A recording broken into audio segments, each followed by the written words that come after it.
हजरत उमर फरमाते हैं कि अगर किसी नहर के किनारे बकरी भी प्यासी मर जाए तो उमर से उसका सवाल किया जाएगा। हजरत उमर फारूक आजम रदी अल्लाह तआला अन्हु की जो सीरत है वो सारी दुनिया के जो हुक्मरान हैं उनके लिए दर्स है कि जो अपनी रियाया का ऐसे ख्याल रखा करते थे।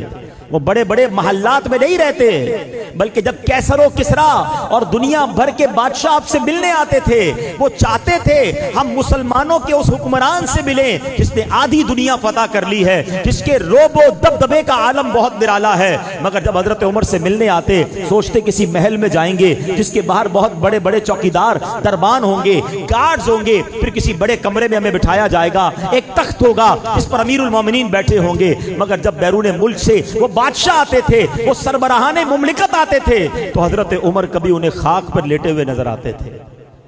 लोगों ने कहा कि अमीरुल मोमिनीन कहां हैं? तो ये जो दरख्त के नीचे आराम कर रहे हैं ये मुसलमानों के अमीर हैं, ये अमीरुल मोमिनीन हैं। अल्लाह अकबर, जरा सोचिए, ये वो लोग थे जो नबी पाक के तरबियत याफ्ता थे।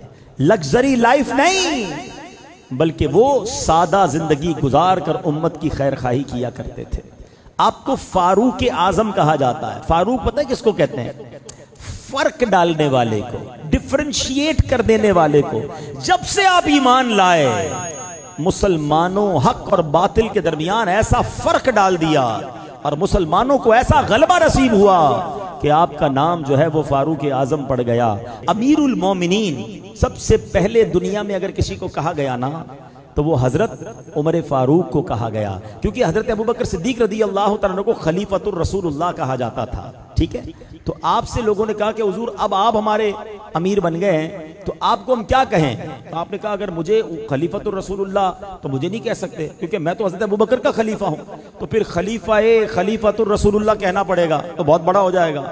तो लोगों ने कहा हुजूर हम मोमिन हैं, आप हमारे अमीर हैं, तो फिर आप अमीरुल मोमिनीन हुए। कहा ये ठीक है। तो सबसे पहले अमीरुल मोमिनीन जिनको कहा गया वो फारूक आजम रदी अल्लाह तआला अन्हु हैं।